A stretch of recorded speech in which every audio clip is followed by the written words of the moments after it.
After a construction accident left me unable to walk, I believed my body had betrayed me. But for years, my wife was the only person I trusted with my recovery. She prepared my medication, managed my treatment, and convinced everyone I was becoming weaker because of my injury. My company, my independence, and my voice slowly slipped away. Then my grandson noticed something no one else saw. I was always stronger when my wife was not around. What he uncovered revealed a hidden betrayal inside my own home. And before they could take everything I built, I walked into the boardroom. If this story is already pulling at you, hit subscribe so you never miss what comes next on Revenge Dad. Then drop a comment, tell me what country or city you are watching from right now. I read every single one. A note: this story contains fictional elements created for entertainment and reflection. Any resemblance to actual names or places is coincidental, but the lesson inside it is something worth keeping. My grandson was 16 years old and he could not drive.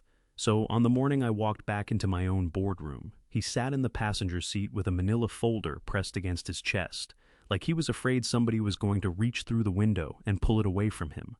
James Okafor drove. He was a big man, wide across the shoulders, and he kept both hands on the wheel the entire time. We took the 710 south toward Long Beach, and nobody turned on the radio. I sat in the back seat. That was the first thing people asked me about afterward when I told this story. They wanted to know why I was not in the front. I told them there was no reason. That was not entirely true. The truth was that I had spent 2.5 years being helped in and out of cars by other people, and I had gotten used to the back seat the way you get used to a lot of things during that time. You stop noticing which seat is yours. I was 66 years old that morning. I was wearing a navy blue suit that I had last worn at a ribbon-cutting ceremony at Marina del Rey in the spring of 2020. 4 years and some months. The suit was too big for me now. I had lost weight during the training, and nobody had noticed because I spent most of those months in a wheelchair, and a wheelchair hides a great deal about a man. There was nothing to be done about the suit. We had put it on anyway. I looked down at my hands resting on my knees. The palms were rough in a way they had not been 3 years ago. There were calluses along the base of each finger, the kind you get from gripping something repeatedly over a long period of time. A railing, a bedpost, the frame of a window 14 feet from a bed. Caleb was watching me from the front seat. I could see his eyes in the mirror above the dashboard. "You doing okay back there?" he asked. His voice came out lower than he intended, the way a teenager's voice does, when he is trying to sound steadier than he feels. "I am getting there," I said. He nodded and turned back to face the windshield. His knuckles were white around the edges of that folder. I had known Caleb since the afternoon they brought him home from St. Mary Medical Center in Long Beach. His father Nathan had called me from the parking garage. I remember the call. I remember standing in my office on the 4th floor of the Whitmore Coastal Building in Signal Hill, and looking out at the Vincent Thomas Bridge in the distance and thinking that my son sounded genuinely happy for the first time in years. I had been glad for him. That was a long time ago. I looked out the window as we passed through Compton. The morning was gray the way November mornings are along the coast before the sun burns through. I could see the tops of the cranes at the port of Long Beach from the freeway, big orange structures rising out of the flat land like something from a different world. I had worked near those cranes for the better part of 40 years. I had built a breakwater extension at the port in 2011 that took 14 months and 3 different engineering teams. I had built a floating dock system at Pier T that was still in use. If you had driven across the Gerald Desmond Bridge replacement span in the past several years, you had passed over work that my company did on the approach foundations. Whitmore Coastal Engineering. I started it in 1983 with 4 men and a used pickup truck working the docks and breakwaters along this same stretch of coast for 40 years. My father had told me nobody gets rich building things near saltwater. He had been wrong about that, as it turned out. "We are about 15 minutes out," Okafor said from the front. He had a deep, even voice. It did not go up at the end of sentences the way most people's voices do when they are nervous. I had noticed that about him the first time we met in a small office above a print shop on Prairie Avenue in Inglewood, when my grandson had walked in carrying a notebook and a USB drive and changed the direction of everything. "I know," I said. Okafor glanced at me in the rearview mirror. "You want to go through it again?" "No," I said. "I do not need to go through it again." He nodded once and put his eyes back on the road. Caleb shifted in his seat. The folder crinkled against his jacket. He cleared his throat and then pressed his lips together like he was holding something back. His left leg was bouncing against the floorboard, a rapid unconscious rhythm that he had no idea he was doing. "Caleb," I said. He turned around and I saw that his eyes were red at the corners, the way they get when he has been awake most of the night. "You are going to bend that folder," I said. He looked down at his hands. He loosened his grip and smoothed the front of the folder with his palm and let out a long breath that shook slightly at the end. "Sorry," he said. "Do not be sorry," I said. "Hold it however you need to hold it." He turned back around. Outside the port, cranes were getting closer. The truck traffic on the freeway was thickening, big rigs heading toward the terminals. The ordinary machinery of a Thursday morning in Los Angeles County, moving forward the way it always did, indifferent to what was about to happen on the 12th floor of a building overlooking the water. I had built 4 structures visible from that building. I had put my name on the company that employed more than 200 people who would find out before the end of the business day what had been happening inside their organization for the past 3 years. I pressed both hands flat against my knees and felt the rough skin of my palms against the fabric of the suit. 2.5 years. 14 feet at a time in the dark while Eleanor slept down the hall. "We are here," Okafor said. He pulled into the parking structure beneath the World Trade Center Long Beach and took a ticket from the machine. The fluorescent lights of the garage replaced the gray morning. We found a space on the 2nd level. He turned off the engine. None of us moved for a moment. Caleb's leg had stopped bouncing. He was gripping the folder again, but more gently this time. He stared straight ahead at the concrete wall in front of us. Then I opened the door. "Before I tell you what happened on that Thursday morning, I need to tell you where I came from, because none of it makes sense without that part. My father's name was Donald Whitmore, and he spent 31 years as a welder at the shipyard in San Pedro. He worked the early shift, which meant he left the house at 4:45 every morning and came home at 3 in the afternoon, smelling of burned metal and salt air. He was not a cruel man. He was not a warm one either. He was the kind of man who expressed love by showing up, and he showed up every single day of his working life without complaint, and I respected that about him, even when I was too young to understand it. What I did not respect, and what I carried with me for a long time, was the thing he said to me when I was 24 years old, and told him I was going to start my own company. He was sitting at the kitchen table in the house on Cabrillo Avenue in San Pedro. He had a cup of coffee in his hand, and he set it down carefully the way he did when he was about to say something he had already decided. "Richard," he said, "nobody gets rich building things near saltwater. The ocean takes everything eventually." I told him I was going to try anyway. He picked up his coffee and nodded once. "All right," he said. "Just do not come to me when it goes wrong."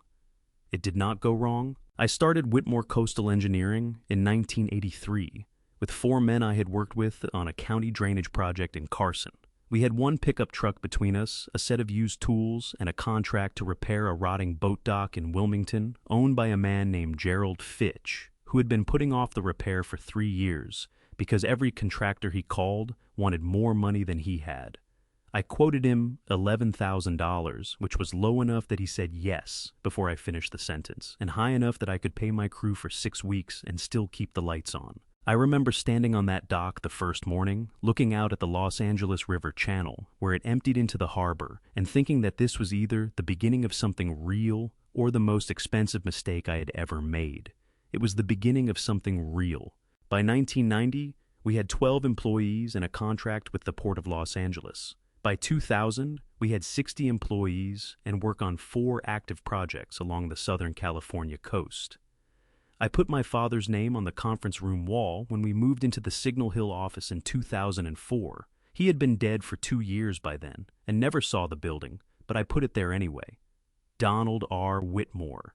I thought he would have found the gesture excessive. I did it because I wanted to, not because I thought he would have liked it. I met Eleanor in 1989. She was working the night shift at Torrance Memorial Medical Center in the neurology unit on the 3rd floor. I had come in at 11 o'clock at night with a crew member named Doug Peralta, who had fallen from a scaffold at a job site in Redondo Beach and broken his wrist in 2 places.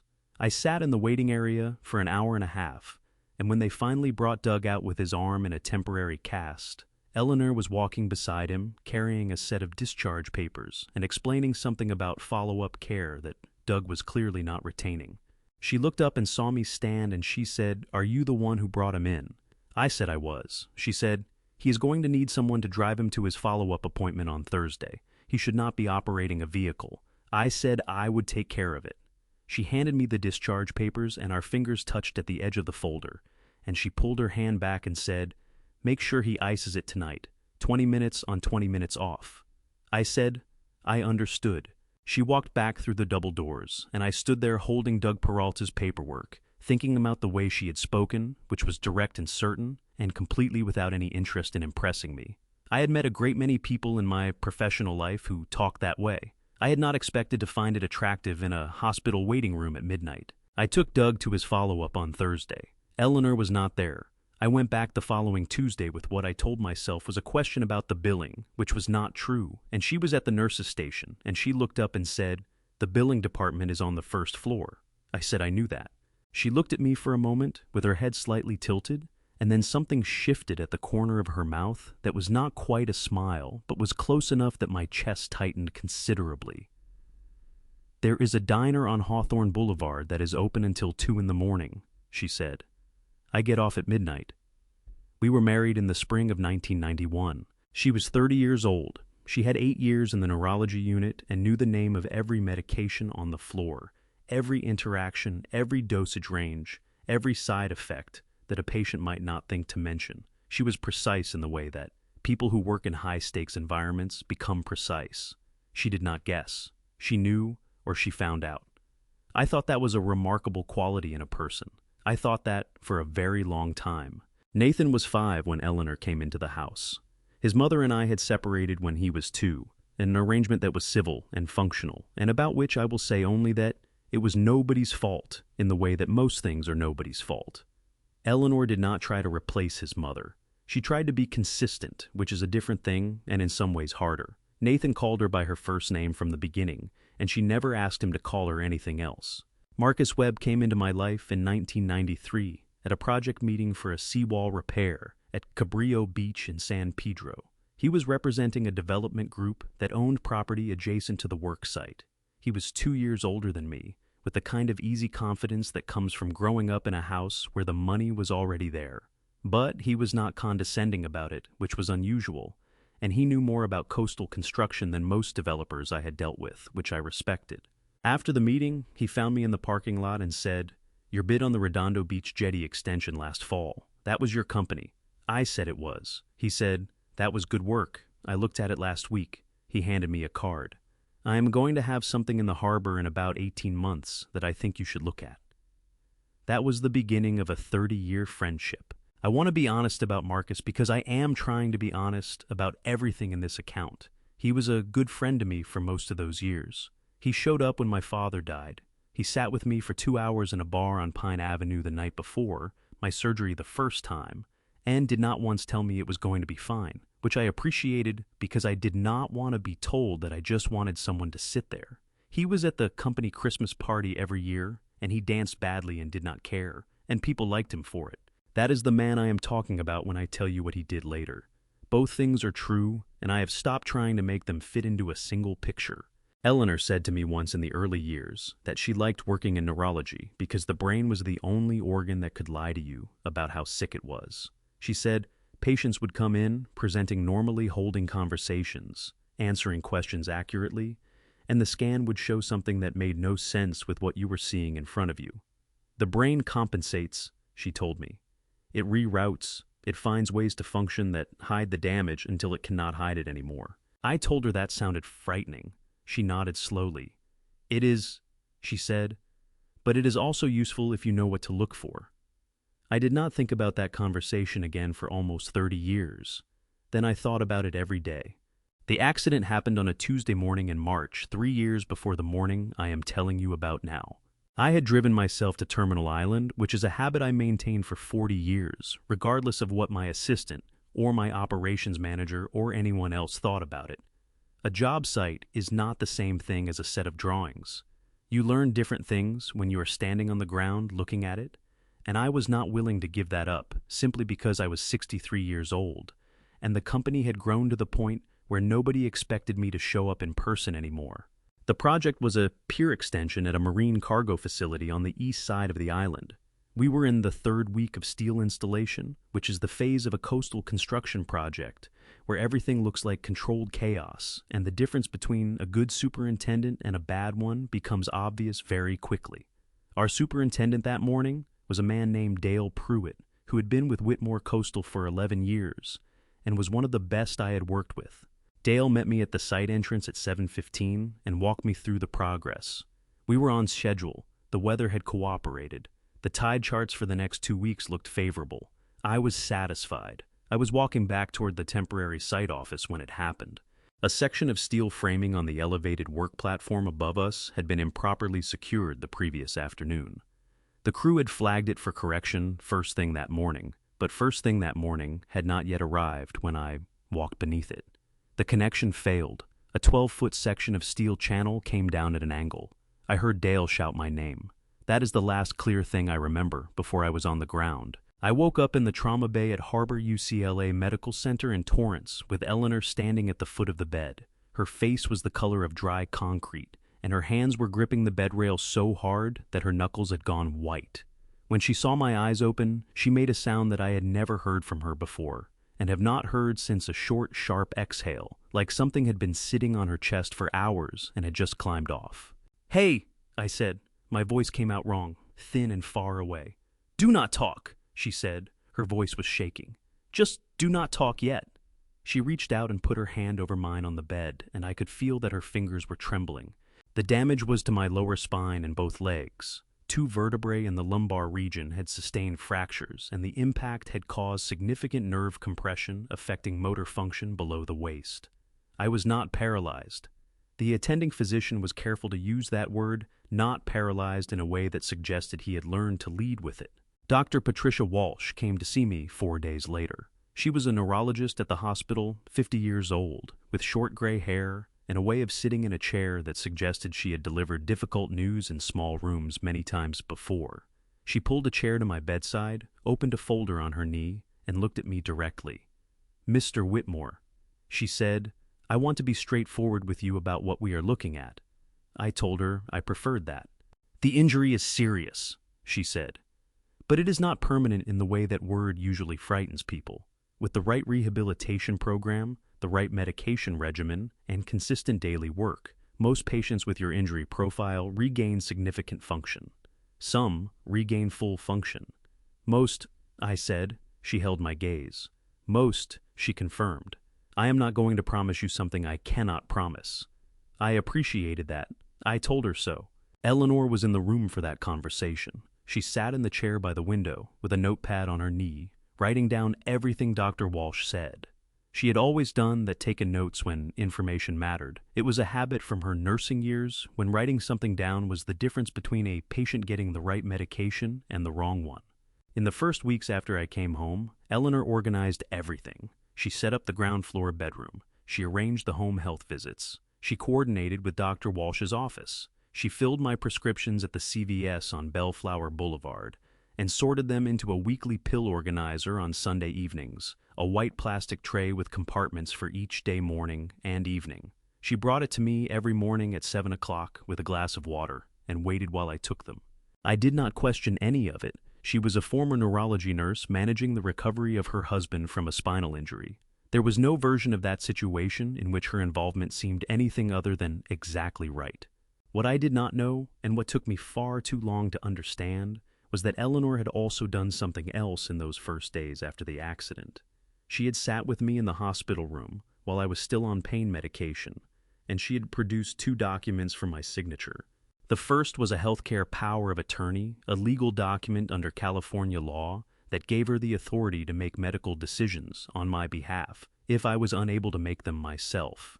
The second was a durable financial power of attorney, which gave her authority to manage my financial affairs, sign contracts, and act on my behalf in business matters during my incapacity. Both documents were legitimate. Both were notarized. Any attorney would have told me they were reasonable precautions for a man in my condition. I signed them on a Wednesday afternoon when I was 63 years old, and my back felt like it was full of broken glass, and the woman sitting beside me had been my wife for 30 years. I did not read them carefully. I trusted her the way you trust someone after 30 years, which is to say completely, which is to say without thinking about it at all. 6 months into my recovery, I was not improving the way Dr. Walsh had projected. She adjusted my medication. 3 months after that, she adjusted it again. She used a word in my chart that I did not learn until much later. Refractory. It means the patient is not responding to treatment as expected. She wrote it in my chart 4 times in the first year. What nobody knew, what I did not know, and Dr. Walsh did not know, and the 3 other physicians who consulted on my case did not know, was that the medication Eleanor brought me each morning was not always what Dr. Walsh had prescribed. Eleanor had 8 years in a neurology unit. She knew which compounds administered in low doses over a sustained period would produce symptoms that looked like neurological deterioration, fatigue, cognitive fog, muscle weakness that worsened gradually rather than dramatically in a way that satisfied every clinical expectation for a man with my injury who was simply not recovering well. I did not know any of that in those first months. I knew only that I was tired in a way that sleep did not fix, and that my legs were not getting stronger, and that Eleanor brought my medication every morning at 7 o'clock with a glass of water and watched me take it and then went to make breakfast. And I took it every morning because she was my wife and I trusted her. And that is what trust looks like from the inside before you understand what it has cost you. The first person to understand what was happening to me was not a doctor. It was not an attorney or a business partner or anyone who had spent years learning how to find the truth in complicated situations. It was a 16-year-old boy who rode the municipal bus from Lakewood High School to my house 4 afternoons a week because he liked to sit with me. Caleb had been doing that since he was 12. When he was younger, he would come over on weekends and I would take him down to the harbor, and we would walk the docks, and I would point out different types of hull construction and explain why certain materials held up better in salt water than others. He was not always interested in the technical details, but he listened the way some kids listen, not to retain the information, but because being talked to seriously by an adult felt like something worth showing up for. By the time he was 14, Nathan had grown too busy, or too distracted, or too something to spend much time with him. I never asked Nathan directly about it because that was not the kind of conversation Nathan and I had learned to have. What I knew was that Caleb started coming over more often, and that when he arrived, he did not seem like a boy who had somewhere better to be. After the accident, he came every weekday he could manage it. He would take the Line 60 bus from school transfer at Paramount Boulevard and arrive at my house in Long Beach sometime between 4 and 4:30. Eleanor would let him in, and he would come to wherever I was sitting and pull up a chair, and we would talk. Sometimes about the company, sometimes about school, sometimes about nothing in particular. He brought his homework and did it at the table beside me while I watched the news. He ate dinner with us twice a week. Nathan did not come often. He called on Sundays mostly, and the calls were brief and optimistic in a way that felt rehearsed. He would ask how I was feeling, and I would say I was managing, and he would say that was good to hear, and we would hang up. I did not blame him for the distance, or I told myself I did not. A man convinces himself of a great many things when the alternative is examining something he would rather not look at directly. What Caleb noticed, I did not notice myself until he told me. It started with a Tuesday in September, about 14 months after the accident. Eleanor had gone to a parent information night at the school district office, some meeting about curriculum changes that she had mentioned at breakfast, and that I had not paid particular attention to. Caleb arrived at 4:15, same as always, and found me in the front room, in the recliner by the window. Later, Caleb told me that when he walked in that afternoon, I was reading a 2-page letter from our insurance carrier about an equipment claim from the Signal Hill office. He said I had the letter in both hands, and I was reading it without any assistance, and my hands were not shaking. I did not remember that, but he wrote it down in his notebook that same evening, and the notebook does not lie. "You seemed different," he told me weeks later when he finally said something. Like someone had turned the volume back up. He started paying attention after that. Not in an obvious way, he did not ask questions or change his behavior, or give any indication that he was watching for something. He simply began to observe the way a careful person observes, recording what he saw, without deciding yet what it meant. He carried a narrow spiral notebook in the front pocket of his backpack. The cover was black, and the pages were college-ruled, and he had bought it at the Walgreens on Carson Street for $1.49. He wrote the date at the top of each entry, followed by whatever he had noticed that afternoon. October 3rd. Grandpa read the newspaper front to back. Eleanor home by 5. By 5:30, he said his head hurt. October 9th. Eleanor at dentist until 6. Grandpa stood up from the recliner by himself to reach the remote on the side table. Stood for maybe 4 seconds. Did not use the armrests. October the 17th. Normal day. Eleanor home all afternoon. Grandpa slept from 2 to 5. He photographed each page with his phone before he went to sleep and uploaded the images to a cloud storage account he had created with an email address his father did not know existed. He had set it up originally to store music files. He did not think of himself as doing anything particularly strategic. He was a 16-year-old boy who had grown up watching his grandfather get weaker by the month, and something he was seeing did not match what he had been told to expect, and he wanted a record of it in case he was wrong. He was not wrong. In the 3rd week of October, on a Thursday afternoon, when Eleanor had gone to the Ralph's on Lakewood Boulevard to do the weekly grocery shopping, I was sitting in the front room when Caleb arrived. He came in through the side door and stopped in the entrance to the living room. I was standing at the window, not holding anything, not gripping the curtain or the windowsill, standing on both feet with my hands at my sides, looking out at the street. Caleb told me later that his heart rate went up so fast he felt it in his throat. He stood in the doorway and did not say anything because he was afraid that if he spoke, I would hear him and sit back down and the moment would disappear. He stood there for what he estimated was about 40 seconds, watching his grandfather stand unaided at a window, and then he heard Eleanor's car in the driveway. I heard it too. I moved back to the recliner. By the time Eleanor came through the door with the grocery bags, I was seated with the television remote in my hand and my feet on the footrest. Caleb was at the kitchen table with his chemistry textbook open. He told me he sat at that table and looked at the textbook and did not read a single word of it for 20 minutes. His hands were pressed flat against the pages. He could feel his own pulse in his fingertips. That evening, after Eleanor had gone upstairs, he took out the black notebook and wrote for a long time. He wrote Eleanor came home. He sat back down before she came in. He knew she was coming. He underlined that last sentence 3 times. Then he closed the notebook, put it in the front pocket of his backpack, and lay on the couch in the front room, staring at the ceiling until I told him it was late and he should go home. He said, "Grandpa, I need to tell you something." I said, "Not tonight, Caleb." He looked at me. His jaw was tight and his eyes were bright in a way that made my chest hurt because I recognized the expression. I had seen it on his face the first time he tried to tell me something he was not sure I would believe. "Okay," he said. "Not tonight." He picked up his backpack and went to the door. Then he stopped with his hand on the knob and said without turning around, "I am going to keep coming every day." I said, "I know you are." He walked out into the October evening, and I sat in the recliner and looked at the window where I had been standing, and I thought about the sound of Eleanor's car in the driveway and how quickly I had moved when I heard it. A man knows things about himself that he does not let himself know. That is the only way I can explain the next part. He came back the next afternoon. It was a Friday, which meant Eleanor had her standing lunch with a friend in Seal Beach and would not be home until 3. Caleb arrived at 1:30 earlier than usual, and he did not go to the kitchen for a glass of water the way he normally did. He came straight to the front room, pulled the chair close to where I was sitting, and set his backpack on the floor between his feet. He had the black notebook in his hand. "I need to show you something," he said. His voice was steady, but his right knee was bouncing against the leg of the chair, a fast, involuntary rhythm that he could not seem to stop. "All right," I said. He opened the notebook to the first entry and set it on my knee. I read it slowly, then I read the next one, and the one after that.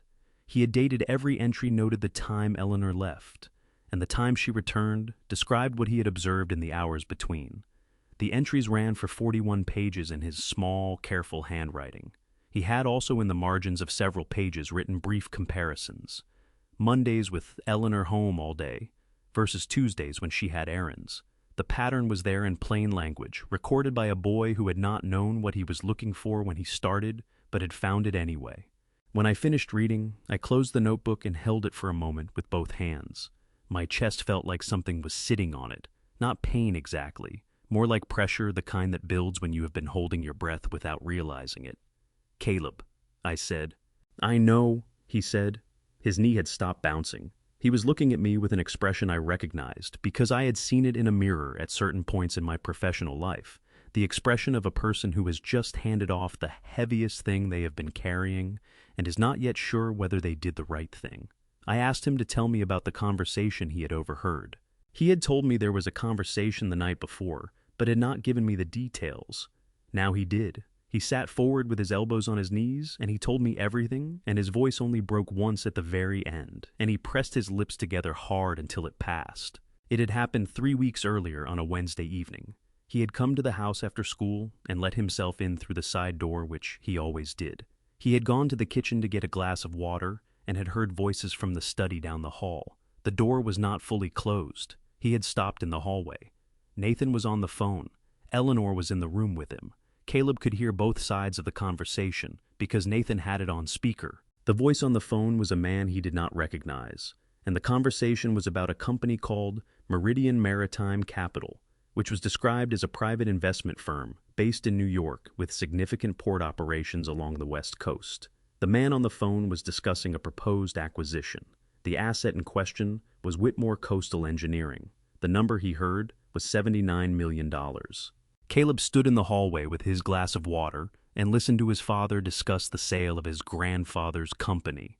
Then he heard Nathan say something that made his stomach drop so fast he had to put his hand against the wall to keep himself steady. Nathan said, "He cannot even follow a conversation to the end of it most days. The filing is almost ready." The filing Nathan was referring to was a petition for conservatorship. Under California law, specifically the probate code beginnings at Section 1800, a family member can petition the court to appoint a conservator, a legal guardian, to manage the financial affairs and assets of a person who is no longer capable of doing so themselves. If the court grants the petition, the conservator gains the legal authority to make financial decisions on the incapacitated person's behalf, including the authority to sell major assets. But they cannot simply sell a company outright. They must return to the court and demonstrate that the sale serves the conservatee's best interests before a judge will approve the transaction. Nathan and Eleanor had prepared medical documentation, psychological assessments, and witness statements intended to demonstrate that I was cognitively and physically incapable of managing my own affairs. They had been preparing that filing for months. Caleb did not know the legal term for what he was describing when he told me. He said, "They have papers to prove you can't make decisions anymore, and if those papers go through, they get to do whatever they want with the company." I said, "How long ago did you hear this?" 3 weeks, he said. His voice went tight at the edges. "I didn't know what to do. I didn't know if you'd believe me." I looked at the notebook still in my hands. 41 pages of daily observations, dated and timed, written by a boy who had ridden a bus across town every afternoon for months because he could not make himself stop paying attention.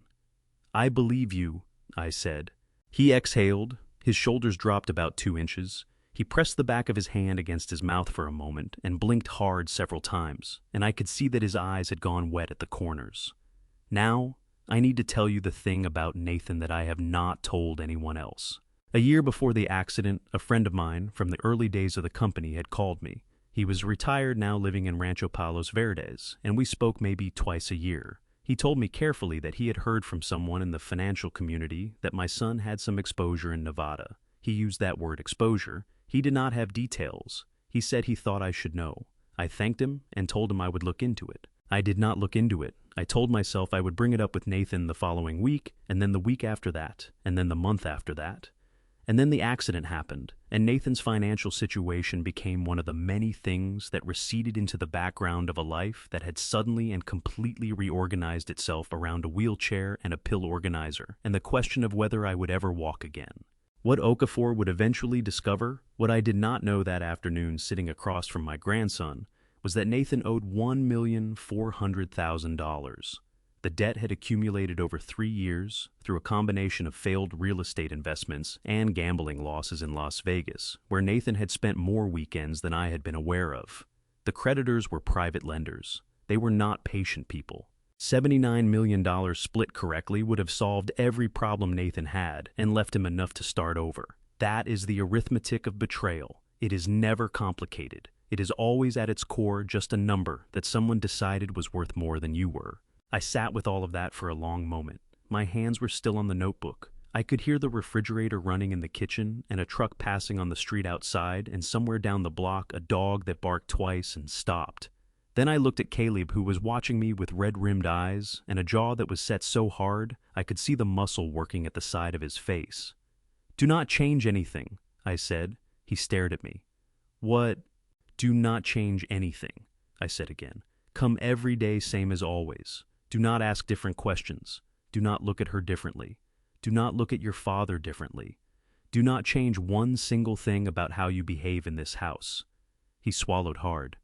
"And you—" "I need to think," I said, "and I need them to keep believing that thinking is something I cannot do anymore." Caleb leaned back in the chair and pressed both hands over his face and held them there.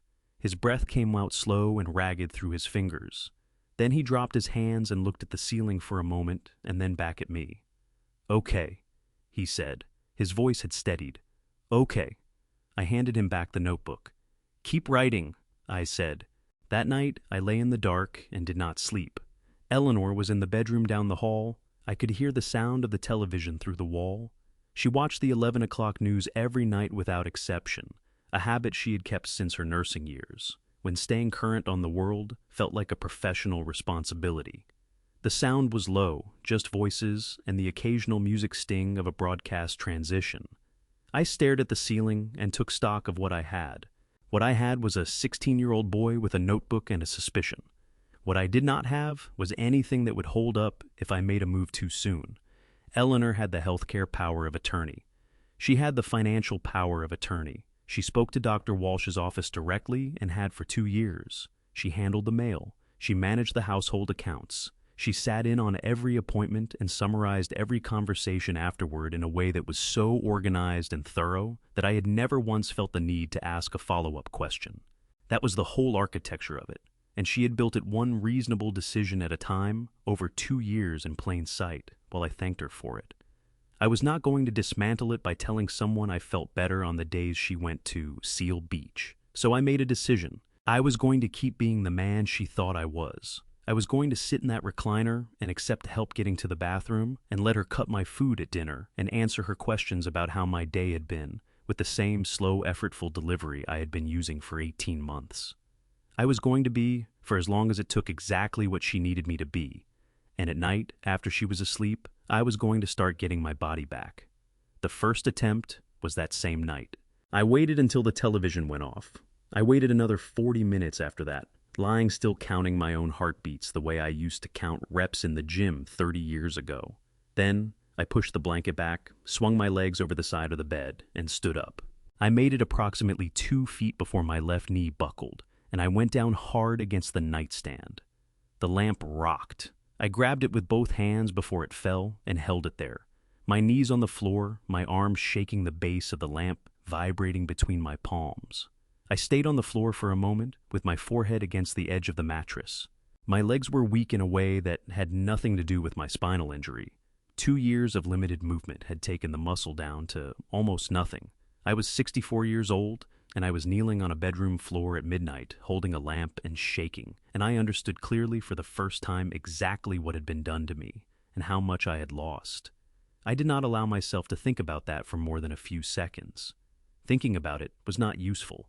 Getting off the floor was useful. It took me 4 minutes to get back into the bed. 4 minutes for a distance of about 18 inches. I lay there afterward with my heart hammering and my palms damp, and I stared at the ceiling and breathed slowly until my pulse came down. The next evening I told Caleb. He arrived at 4:15 and I waited until Eleanor left for the pharmacy on Carson Street, and then I told him what I intended to do. He sat very still while I explained it. When I finished, he rubbed both hands over his face and let out a breath that sounded like it had been compressed for a long time. "How can I help?" he said. That was all he asked. Not whether it was a good idea, not whether I was sure, just how he could help. I told him what I needed. I needed him to watch Eleanor's schedule and tell me which evenings were safe. I needed him to help me manage the medication situation without leaving any evidence. And I needed him to stand in the doorway of this room when I was moving and make sure I heard him, if he heard her car.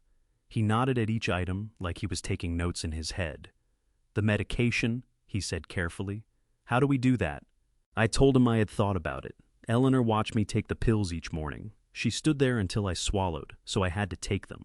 But I did not have to keep them. What came in could come back out carefully without leaving any trace that it had happened. Caleb's face tightened. His hands gripped the arms of the chair. "She's been doing this to you," he said. His voice cracked on the last word, and he stopped and pressed his mouth together. His eyes were bright and wet and furious all at once. "For how long? I do not know exactly," I said. "Long enough?" He stood up from the chair and walked to the window and stood there with his back to me, his shoulders rising and falling with the effort of keeping himself together. I could see his reflection in the glass. His jaw was working. His hands were fists at his sides. "Caleb," I said. He turned around. His eyes were red, but his voice when it came was steady. 14 feet, he said. I looked at him. "From the bed to the window," he said. "That's 14 feet. We start there." While I was learning to walk again in the dark, something else was happening at the company I had built. Donna Reyes had worked in the accounting department at Whitmore Coastal Engineering for 22 years. She had started as a junior bookkeeper when the Signal Hill office still had carpet from the 1980s, and she had grown into the role of head of accounting, the way competent people grow into things not through ambition exactly, but through the accumulation of knowledge that nobody else bothered to retain. She knew every vendor contract, every equipment lease, every tax filing going back to 2001. She knew which clients paid late and which ones paid early and which ones needed a phone call on the 14th of the month, or the invoice would sit on someone's desk until February. She was also, and this is the part that mattered, the kind of person who noticed when numbers did not add up. In October of that year, she was reconciling quarterly accounts when she found a series of wire transfers she could not explain. The amounts were not large individually, between $8,000 and $12,000 each, but they occurred on a regular schedule, and they were routed to an entity she had never encountered in 22 years of handling the company's finances. The entity was called Whitmore Family Holdings, LLC, a limited liability company registered in Delaware. Delaware is a common state for LLC registration in the United States because its corporate laws are favorable to business owners and its filing requirements are minimal. There is nothing inherently suspicious about a Delaware LLC. What was suspicious was that Donna had never been told it existed, that it bore the Whitmore name, and that company funds were flowing into it on a schedule that suggested it had been operating for some time. She went to Nathan. Nathan told her the entity was a family investment vehicle that had been set up for estate planning purposes, and that it was none of her concern. Donna told me later that she had gone back to her desk after that conversation and sat for a long time looking at her monitor. She said she had a feeling she recognized from early in her career when she had worked briefly for a construction firm in Torrance that turned out to have significant problems with how it handled project funds.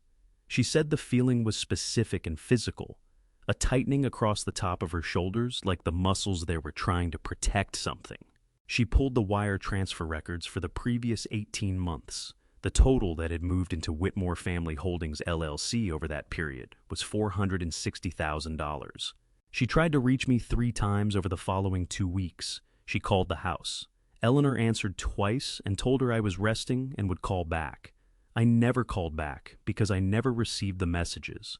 The 3rd time Donna left a message on the main house line that was specific enough, she used the phrase financial irregularities that I believe Eleanor deleted it before I could hear it. Nathan terminated Donna's employment on a Thursday morning in November, citing performance deficiencies documented in a personnel file that Donna told me she had never seen and that contained evaluations she had never received. She was walked out of the Signal Hill office by a man from the HR consulting firm Nathan had retained, and her access to all company systems was revoked before she reached the parking structure. What Nathan did not know was that Donna had spent the previous week making copies. Not everything. She could not copy everything, but she copied 3 years of wire transfer records, the incorporation documents for Whitmore Family Holdings, LLC, that she had located through a Delaware business registry search and a chain of internal emails between Nathan and Eleanor discussing account restructuring that she had found in a shared folder she had legitimate access to as head of accounting. She put everything on a USB drive and took it home in her purse. She did not know what to do with it. She did not know who to call. She was a 55-year-old woman who had just lost a job she had held for 22 years, and the people she would normally have gone to with a concern about the company were the same people who had just walked her out of the building.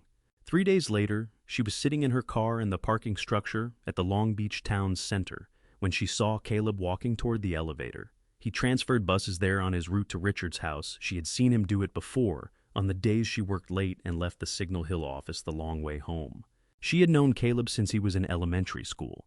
She had seen him at the company Christmas party every year, had watched him grow from a small boy who fell asleep in the corner during the adult conversations to a teenager who shook hands properly and asked follow-up questions. She lowered her window. "Caleb?" she said. He stopped and looked at her. He was carrying his backpack and had his earbuds in. He pulled one out. "Ms. Reyes," he said. Then he looked at her face more carefully and said, "Are you okay?" She was not okay. Her eyes burned and her hands on the steering wheel were not entirely steady, and she had been sitting in that parking structure for 20 minutes because she had not been able to make herself drive home yet. "Get in," she said. He got in. They sat in that car for 35 minutes. Donna talked. Caleb listened. At the end of it, she reached into her purse and took out the USB drive and held it out to him. "I don't know what to do with this," she said, "but I think you might know someone who does." Caleb took the drive. He turned it over in his fingers once. Then Donna said a name, a man she had heard about through a former colleague, someone who had dealt with a similar situation at a family business in Hawthorne 3 years earlier, a former LAPD officer who now worked privately, James Okafor. She wrote the name and a phone number on the back of a gas station receipt and handed it to Caleb. "Be careful," she said. He nodded, put the receipt in his jacket pocket and got out of the car. She watched him walk toward the elevator with his backpack over one shoulder and the USB drive in his hand, and she pressed both palms flat against her steering wheel and finally, in the privacy of that parking structure, let herself cry. Caleb did not call the number that night. He told me later that he sat on the edge of his bed for a long time, with the gas station receipt in one hand and his phone in the other, and that he kept picking the phone up and putting it back down.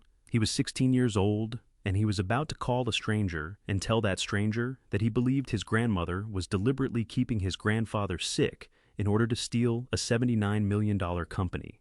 He understood sitting on that bed exactly how that was going to sound. He called the next morning, Saturday, 7:45. Okafor answered on the second ring, which Caleb had not expected. He had prepared himself for voicemail. "This is Okafor," the man said. Caleb told me his voice was deep and unhurried, the voice of someone who had answered a great many unexpected phone calls and had stopped being surprised by them. Caleb introduced himself. He said he had gotten the number from a woman named Donna Reyes. He said he needed to talk to someone about his grandfather. There was a pause on the line. "How old are you?" Okafor asked. Caleb told him. Another pause. Then, "Can you come to my office?" The office was on Prairie Avenue in Inglewood, on the second floor, above a print shop that did business cards and event flyers.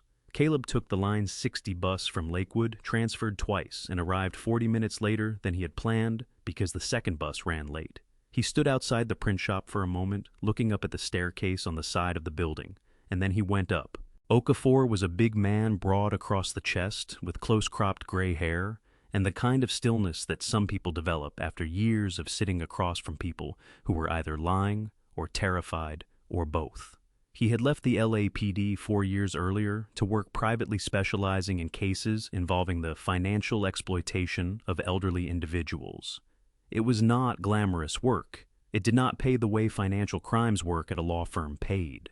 But Okafor had told a reporter once in a brief profile that ran in the Long Beach Post that he had grown tired of watching people lose everything they had spent their lives building because someone they trusted had decided they were no longer paying attention. He looked at Caleb for a moment when the boy came through the door. "You came alone?" he said. "My grandfather can't come," Caleb said. Okafor pulled a chair out from the side of the desk and gestured to it. He sat down across from Caleb and folded his hands on the desk and waited. Caleb put the notebook on the desk. He put the USB drive next to it. Then he talked for 40 minutes without stopping, and Okafor did not interrupt him once. When Caleb finished, Okafor reached out and picked up the black notebook. He opened it to the first entry and read, slowly turning pages without hurrying. He was at it for about 15 minutes. Caleb sat with his hands pressed flat on his thighs and watched the man read and tried to control his breathing. When Okafor set the notebook down, he looked at Caleb for a long moment. "You know what this is?" he said.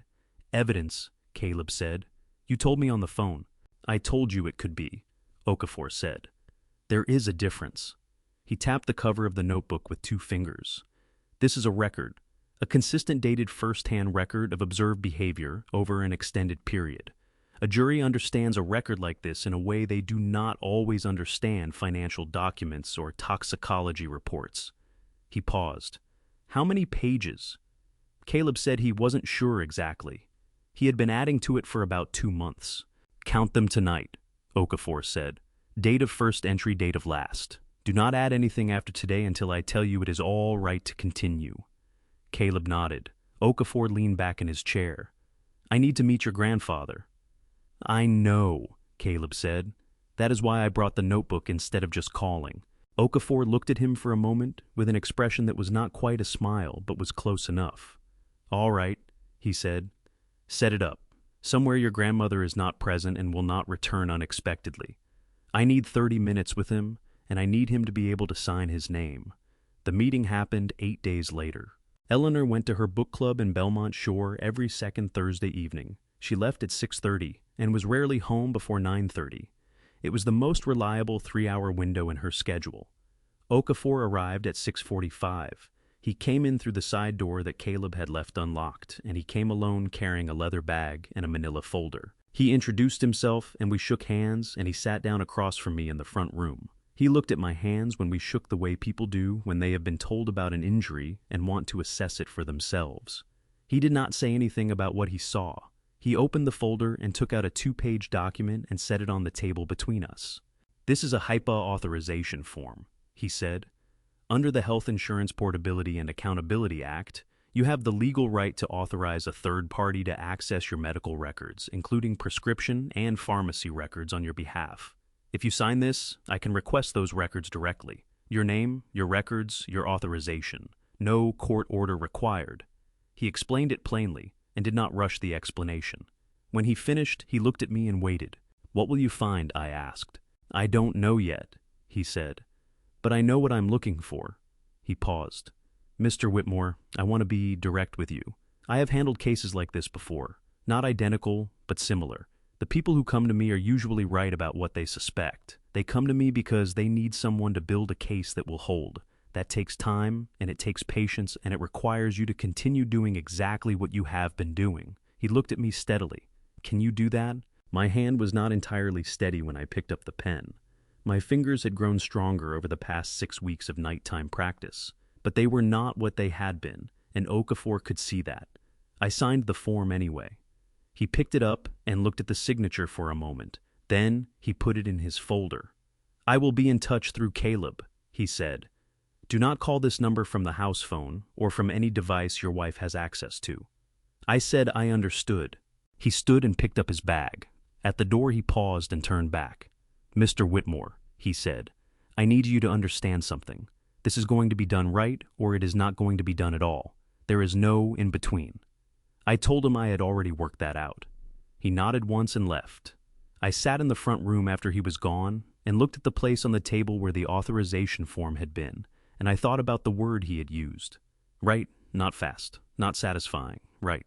It was the correct word, and I held on to it. If you are still here with me on Revenge Dad, drop the number 9 in the comments right now. Just that number. It tells me you are still listening, and it means more than you know.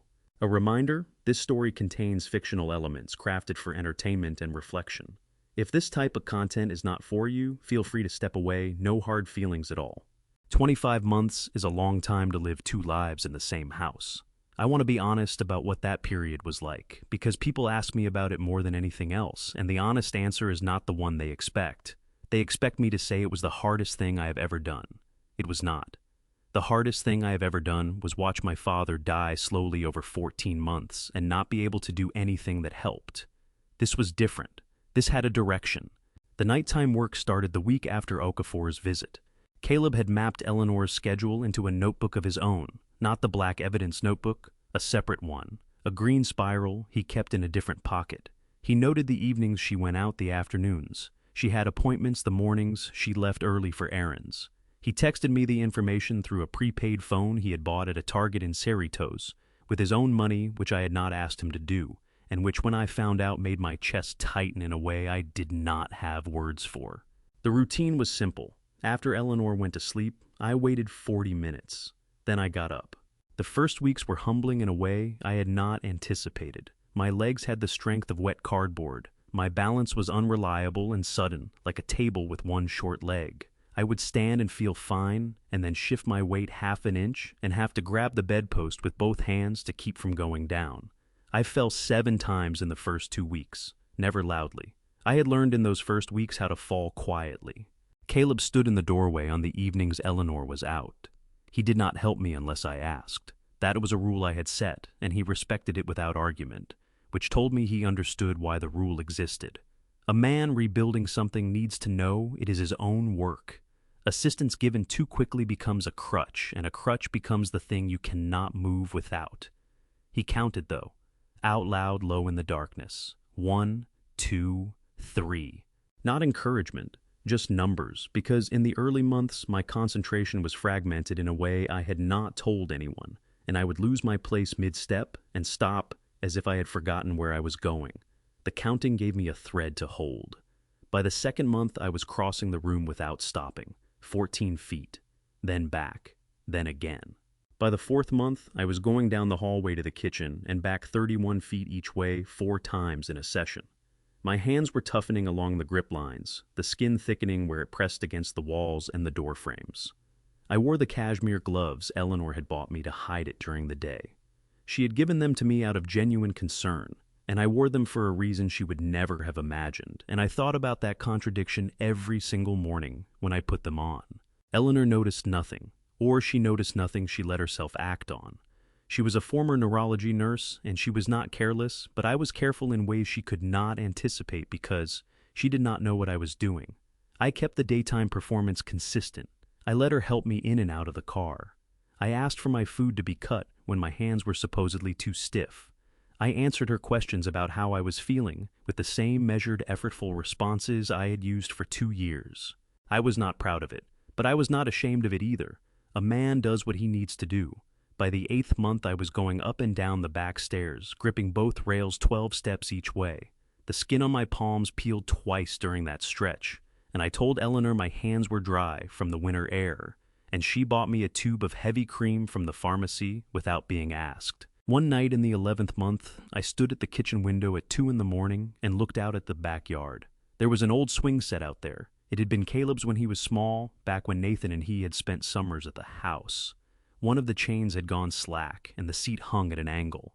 Eleanor had mentioned having it removed several times over the years, and had never done it. I stood at that window and looked at that swing set for a long time. Then I went back upstairs. 25 months. Some of it was hard, and some of it became ordinary, the way hard things become ordinary when you do them every day. The falling became less frequent. The distances became longer. There was a morning in the 18th month when I walked from the front door to the end of the driveway and back at 5 a.m. and stood on the porch looking at the street and felt something I had not felt in 3 years. Not happiness exactly, something quieter than that. The knowledge that I was still in here.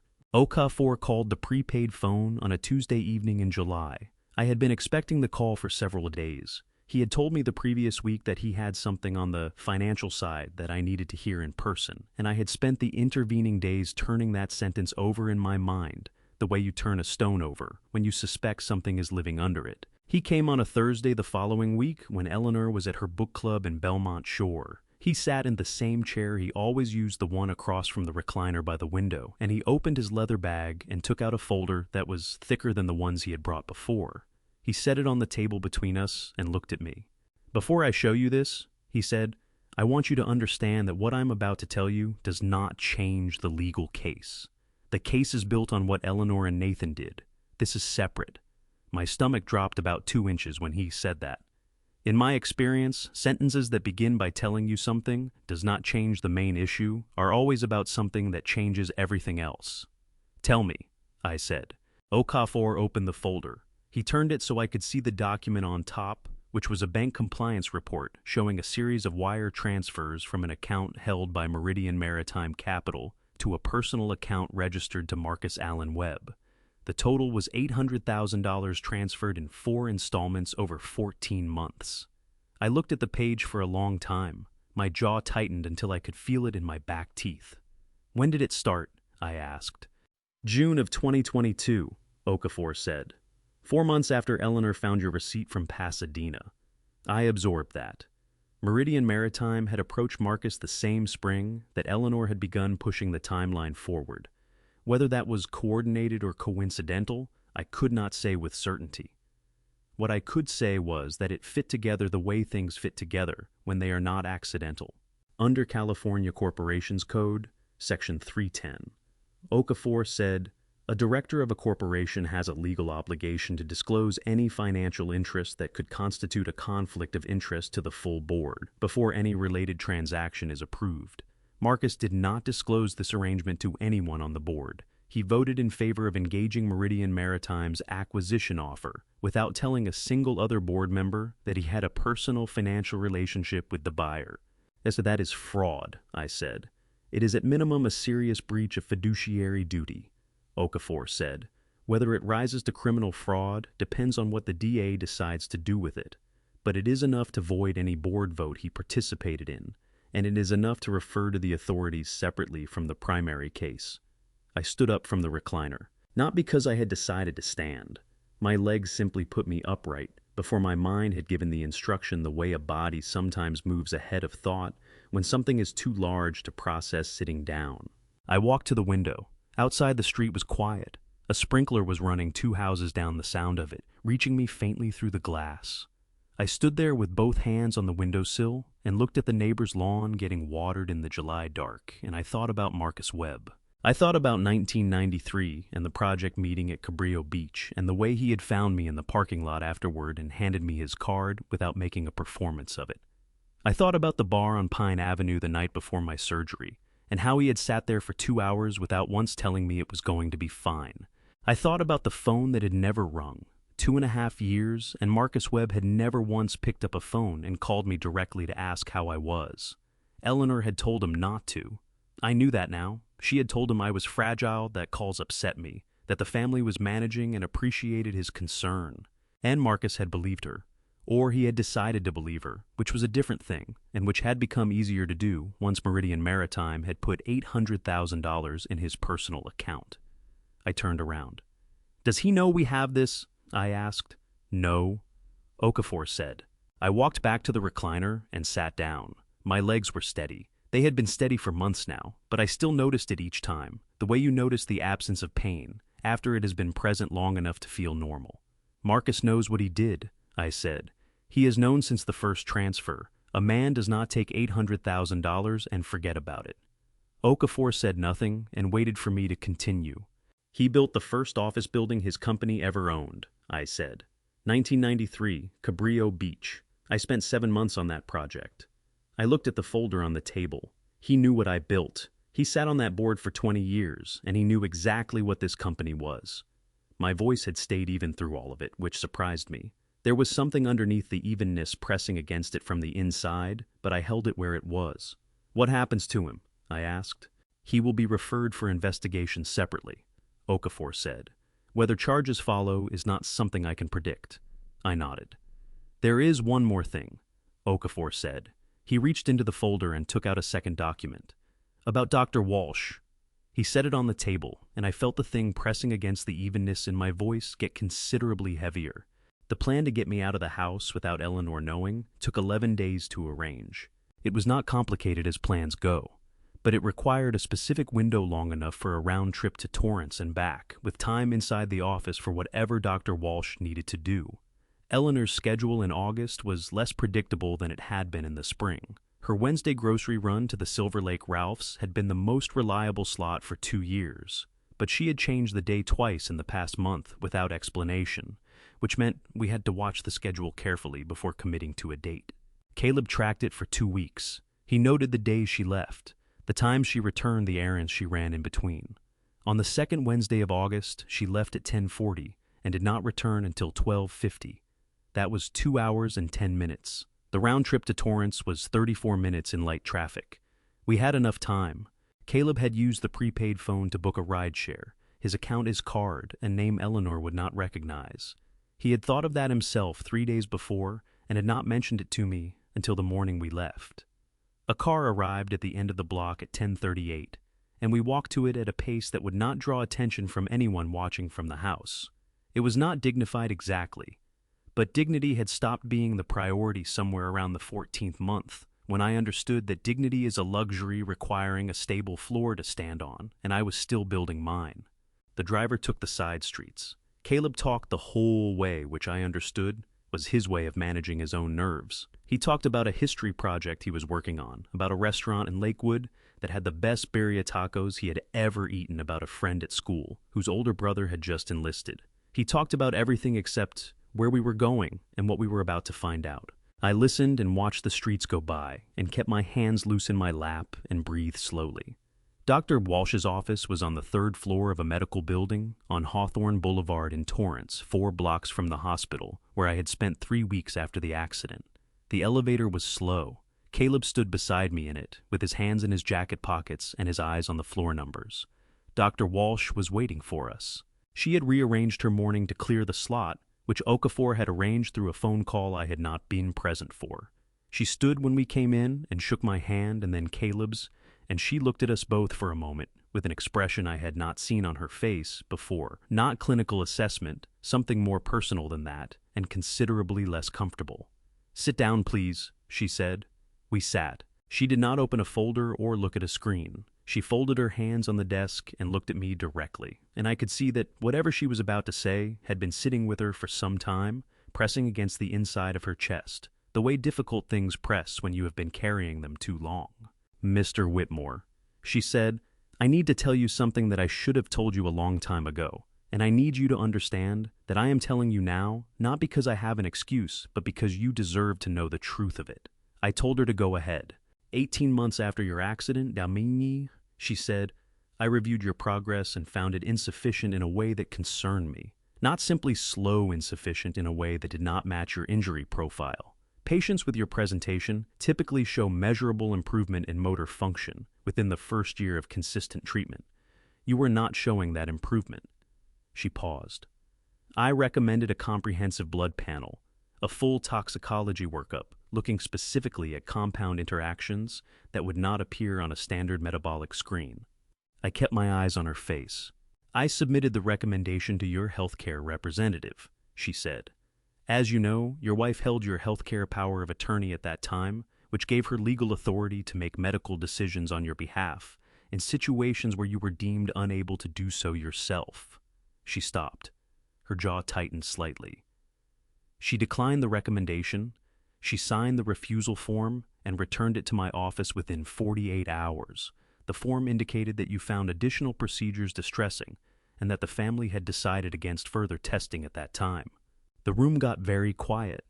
Not silent, I could hear the ventilation system running above us, and somewhere down the hall, a phone rang twice and stopped. But the quality of the air in that room changed the way air changes in a small space when something large has just been said in it. Caleb made a sound beside me, not a word. Just a short, sharp exhale like someone had pressed a hand flat against his sternum. His hands came up from his lap and gripped the arms of his chair, and I could see the tendons standing out along the backs of them. She signed it, he said. His voice was low and tight and shaking at the edges. She signed a piece of paper that kept him sick for a year and a half. Dr. Walsh looked at him. Yes, she said. That is what the record shows. Caleb pressed both hands over his mouth. His eyes had gone bright and wet, and I watched him fight it. Watched his throat move as he swallowed hard against whatever was rising in him. I put my hand on his arm. Let her finish, I said quietly. He nodded. He dropped his hands and pressed them flat on his thighs and stared at the desk between us. Dr. Walsh looked back at me. I want to be clear that I had no reason at the time to question the decision. A healthcare POA holder has legal authority to refuse treatment on behalf of the patient. I documented the refusal and moved forward with the existing protocol. She held my gaze. I am telling you now, because I have been a physician for 26 years, and I have never had a case where I wrote the word refractory in a chart as many times as I wrote it in yours, and in retrospect, I understand why that word kept appearing, and I owe you the truth of it. You did not know what to look for, I said. She nodded. Then there is nothing to forgive, I said. Her face shifted slightly at that, something around the eyes that was not quite relief, but was close enough. She reached into her desk drawer and took out a referral form and a blood draw kit in a sealed plastic bag. I would like to run the panel today, she said. If you are willing, I have a colleague at LA County who handles forensic toxicology. I can send this through him directly with a chain of custody form, which means the results will be legally defensible. She explained what chain of custody meant in this context, a documented, unbroken record of how the sample was collected, stored, handled, and analyzed from the moment the needle went into my arm to the moment the results were printed. It was the difference between a test result and evidence. How long for results? I asked. 11 days, she said. Possibly 10. I rolled up my sleeve.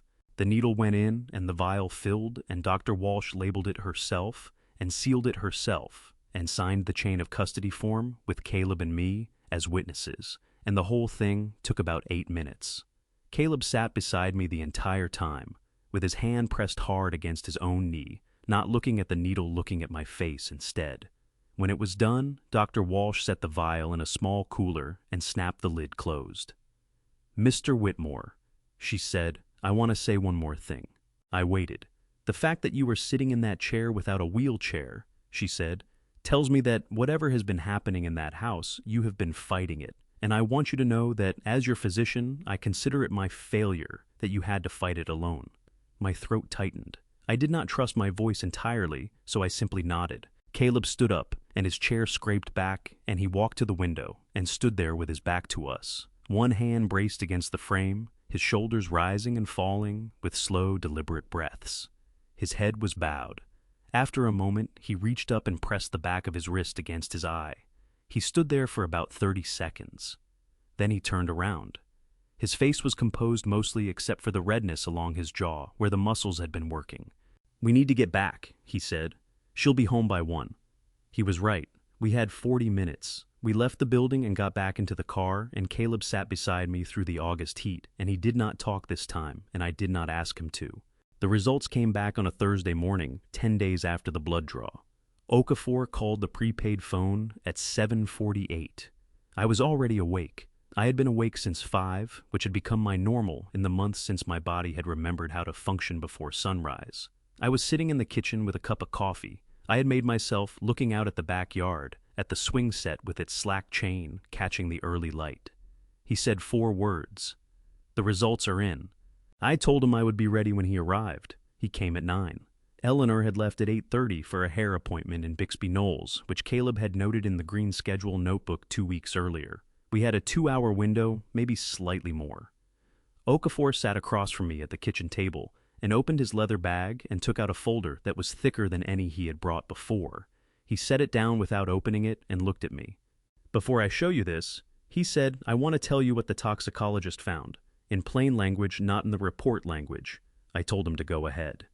The medication Dr. Walsh prescribed for your condition was present in your blood, he said, but at a fraction of therapeutic level, consistent with a patient receiving approximately 20 to 25% of the prescribed dosage over an extended period.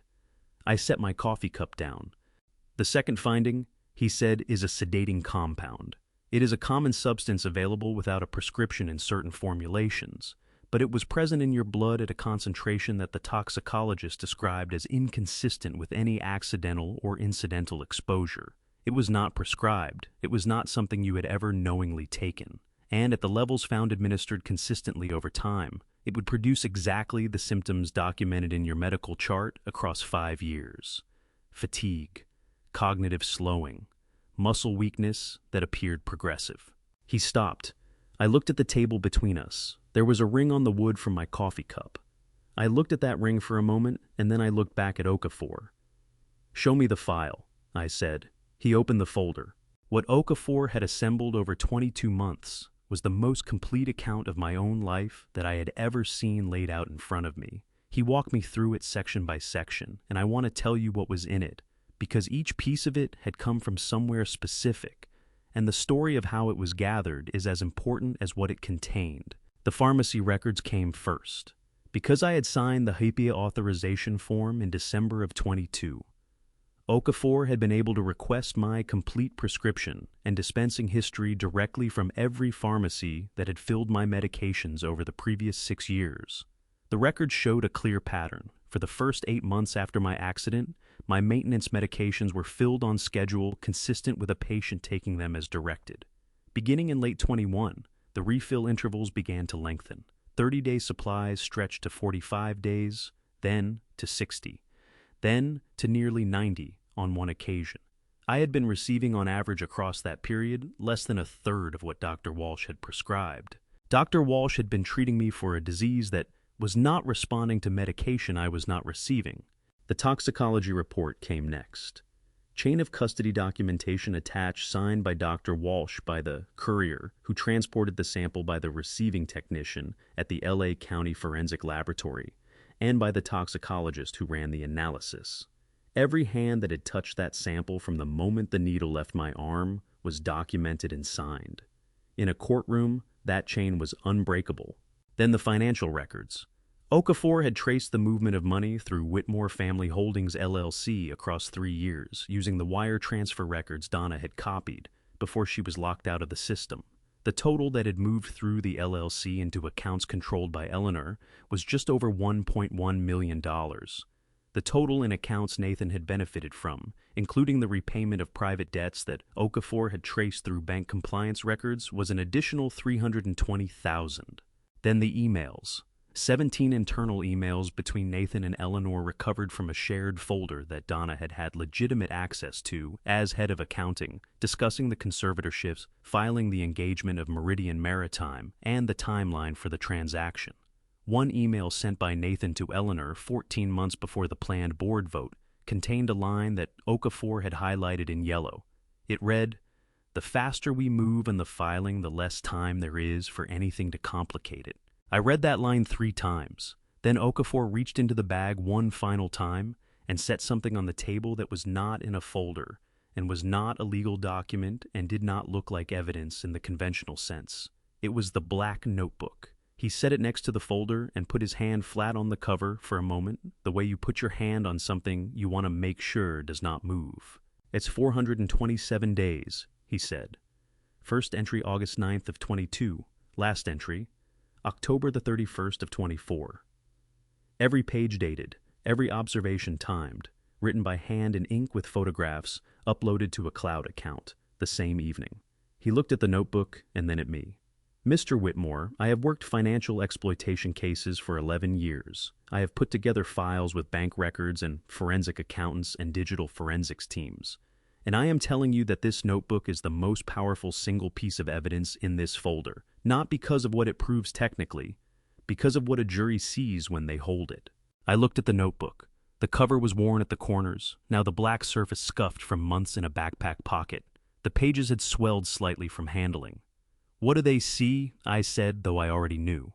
"They see a 16-year-old boy," Okafor said, "who rode a city bus across town every afternoon for over a year, because he could not stop paying attention to his grandfather. They see someone with no legal training and no financial interest writing down what he saw because he was afraid nobody would believe him if he didn't." He paused. "Juries understand that. They understand it in their bones." My throat closed. I pressed both hands flat on the table and focused on the grain of the wood until it passed. Okafor gave me a moment, then he said, "I am going to walk this into the LA County District Attorney's office personally. I worked with an assistant DA there for 6 years when I was on the financial crimes unit at LAPD. She is thorough and she is not easily impressed, and she will know exactly what she's looking at." He gathered the documents back into the folder and closed it. "There is one more thing I need from you," he said, "and it is the hardest thing I have asked." I looked at him. "I need you to do nothing for 6 more weeks, he said. "The DA will need time to review. If you move before she is ready, if Eleanor or Nathan gets any indication that something is coming, everything we have built disappears." He held my gaze. "Can you do 6 more weeks?" I thought about Wednesday nights, about dinner at the kitchen table, about Eleanor cutting my food and asking how my day had been, and telling me about decisions at the company, the way you tell someone a bedtime story gently because you do not expect them to remember it in the morning. 6 more weeks of that. Yes, I said. Okafor picked up the folder and the notebook and put them in his bag. He stood and snapped the bag shut and looked at me one more time. The warrant will be signed, he said, and when it is, I need you to decide something, where you want to be when it happens. He left. I sat at the kitchen table for a long time, after he was gone, looking at the ring my coffee cup had left on the wood, listening to the refrigerator run, and a truck pass on the street outside, and the swing-set chain in the backyard, moving faintly in the October breeze. 6 weeks. I had waited 25 months. 6 weeks was nothing. I picked up my coffee cup and finished what was left in it and washed it in the sink and set it on the drying rack, and when Eleanor came home from her hair appointment, I was in the recliner in the front room with the television on and my eyes half closed, the same as I had been on 1,000 other mornings. She came in and kissed the top of my head and asked how I was feeling. I said I was tired. She said that was all right. She said she would make lunch in a little while. I said that sounded good. The warrant had been signed on Monday. Okafor had called the prepaid phone at 2 in the afternoon to tell me. I was in the front room. Eleanor was in the kitchen on the other side of the wall, and I could hear her moving around in there, the sound of a cabinet opening and closing, water running briefly and stopping. I held the phone against my ear and listened to Okafor tell me that the LA County District Attorney had reviewed the file and found it sufficient, and that 2 detectives from the LAPD Financial Crimes Unit would execute the warrant at a time and location of the DA's choosing. I told him I wanted to wait until Thursday. He did not like that. He said, "Richard, the single worst outcome in a case like this is a defendant who gets 3 extra days and a bad feeling." He said people run. He said people do things worse than run. I told him she was not going to run. He said, "That is not a reason, that is a bet." I said, "I know, I am making it anyway." There was a long pause on the line. Then he said, "The DA is not going to like this." I said, "I understood." He called back 40 minutes later and said it had been arranged and that I owed him considerably more than his standard rate, and that if anything went wrong between Monday and Thursday, it was on me entirely. I told him that was fair. He hung up. That was Monday. Wednesday night, Eleanor made pasta. She made it the way she had made it for 30 years. Linguine with clams, white wine garlic, the kind of dish that took 40 minutes and smelled like the first half of our marriage. She had not made it in a long time. I did not know if that was deliberate or coincidental, and I had stopped being able to tell the difference between those two things when it came to Eleanor. She set the table herself and brought 2 plates and sat across from me and poured water into both glasses without being asked. "Tomorrow is going to be a good day," she said. She cut into her pasta and twirled it against her spoon with the practiced ease of someone who had done it 10,000 times. "I think the Meridian people are going to be reasonable about the timeline. Nathan has done good work getting everyone aligned." I watched her hands as she spoke. They were steady. Not performing steadiness, actually steady the way hands are steady, when the person attached to them believes completely in what they are doing. "That is good," I said. She looked up at me. "You seem tired." "I am always tired," I said. She smiled at that, a small, genuine smile, the kind that reaches the corners of the eyes. "You should sleep well tonight," she said. "Big day tomorrow for the family." Then she reached across the table and picked up my fork and my knife and cut my pasta into smaller pieces, without asking the way she had done for 2 years, and set the fork back beside my plate. I watched her do it. She did not notice me watching, or she did not let on that she noticed. By that point in our life together, I could not always tell which one it was, and I had learned to stop trying to figure it out. After dinner, she washed the dishes, and I sat at the table and did not move to help the way I had not moved to help in 2 years, and she did not comment on it. When she was done, she dried her hands on the kitchen towel and came to the table and put her hand on my shoulder. "I am going to read for a while," she said. "Come up when you are ready." She went upstairs. I sat at that kitchen table for a long time, after her footsteps crossed the floor above me and the light under the bedroom door went on. The linguine smell was still in the air. The 2 wine glasses were on the drying rack. The dish towel was folded over the oven handle the way she always folded it, exactly in thirds. And then I thought about Nathan. Not about what he had done. about what I had done 10 years before that I had never told anyone. It was 2014. Nathan had been managing a small subcontract on a commercial marina development in Dana Point work that came through Whitmore Coastal, but was technically administered through a subsidiary. There had been an allegation from another contractor on the project, a man I had known slightly through industry circles, that Nathan had falsified material testing records, substituted cheaper components, and documented them as specified grade. The allegation was specific and it was credible, and the man who brought it to me was not a person who made things up. I had spent 4 days looking at it. Then I had made some calls, quiet calls to people who owed me things, or who valued their relationship with Whitmore Coastal enough to be accommodating. The matter had been resolved without a formal filing. Nathan never appeared in any record connected to it. The contractor who raised the allegation received a settlement for an unrelated equipment dispute and moved on. Nathan had come to my office the day after it was handled. He had stood in the doorway and looked at me and said, "Thank you." Just those 2 words. And then he had left. He had never mentioned it again. Not once in 10 years. Not a reference, not an acknowledgement, not a moment where he indicated that he understood what it had cost me to make those calls and what I had put at risk to protect him. I had told myself at the time that I did it because he was my son. That is true. But there was something else in it too. Something I had not examined closely until the Wednesday night in the kitchen, with the warrant already signed and 24 hours left. I had done it because I wanted him to be the man I had decided he was going to be. I had protected him from the consequence of who he actually was, and in doing that, I had prevented him from ever having to become anyone better. That is the thing I carried alone. Not to Okafor, not into the file, not to Caleb. Mine. I turned off the kitchen light and went upstairs, and Eleanor was already asleep, the book on the nightstand, and the small lamp still on my side of the bed, the way she left it every night.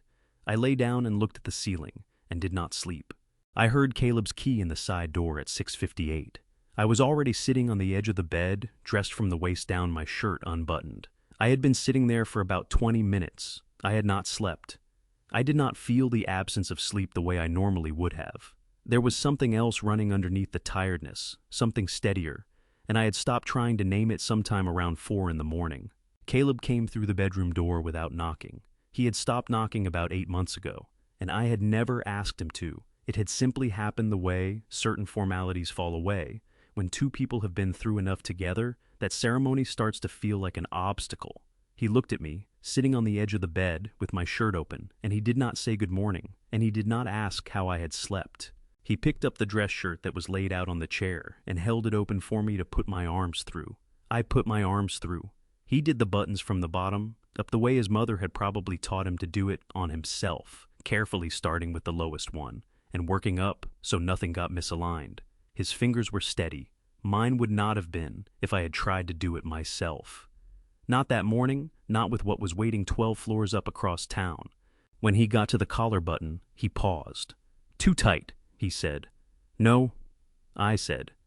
He did it and smoothed the collar flat with 2 fingers and stepped back and looked at me the way you look at something you have been working on to see if it is right. Then he went to the closet and took down the navy suit jacket.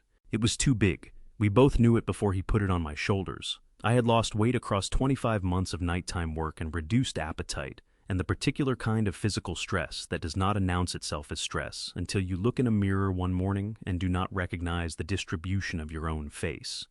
The jacket hung at the shoulders. The sleeves came down slightly too far. Caleb smoothed the lapels with both hands. He tugged the jacket at the back to even the hem. He stepped back and looked again. "It fits," he said. It did not fit. We both knew that too. But Caleb said it the way you say certain things, not because they are true, but because the truth is not useful, and what is needed instead is forward motion.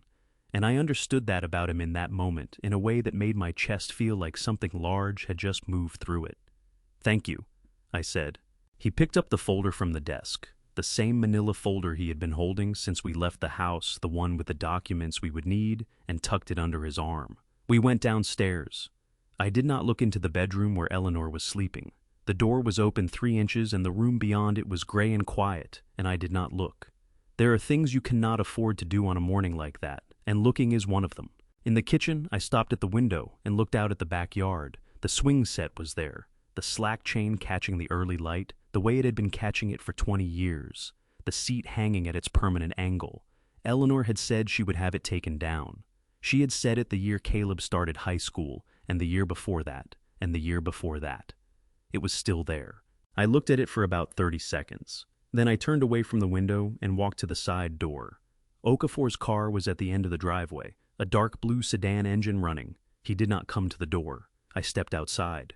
The November air was cold, the way Long Beach morning air is cold in November. Not deeply cold, not the kind that hurts, but sharp enough to make you aware of your own breath. I could smell the ocean 2 miles away. I had been smelling that ocean my entire adult life, and I had never once taken it for granted, which was one of the few things I could say about myself without qualification. Caleb pulled the side door shut behind us. It locked automatically. We walked to the car. Caleb opened the rear door for me, and I got in without assistance, and he went around to the front passenger seat and got in and put the folder on his lap and closed the door. Okafor pulled away from the curb without saying anything. We drove the first 4 minutes in the particular quiet of people who have run out of things to say that are equal to the situation. The houses of my neighborhood passed by the window. The Garcias 2 doors down with the basketball hoop in the driveway. The vacant lot on the corner that had been a vacant lot since I moved in. The elementary school on Palos Verdes Avenue where Caleb had gone when he was small, where I had taken him once on a Saturday to use the playground when the rest of the family was busy, and he had shown me how high he could swing. I had not thought about that afternoon in years. It came back to me in the car with a completeness that surprised me, the specific quality of the light, the sound the chains made.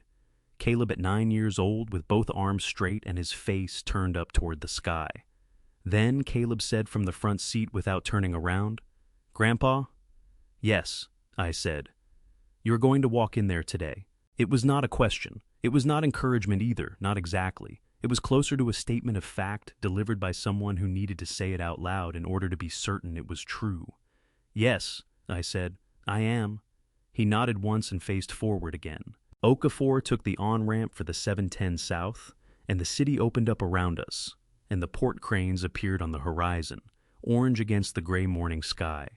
The same cranes I had worked beside for 30 years, and I looked at them through the glass and felt the car moving under me, and thought about 31 feet. I had measured it once on a Tuesday 2 weeks earlier, when Okafor had taken me to the building on a pretext visit to look at the room, 31 feet from the door to the head of the table.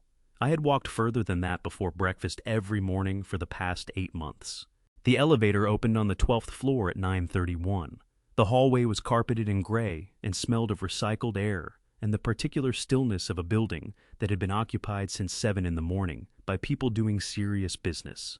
The windows at the far end looked out over the port. I could see 2 container ships at anchor, and the orange cranes and the flat gray water beyond them. Okafor walked beside me. Caleb was on my left, 1 step behind the folder pressed against his chest. The boardroom door was at the end of the hall.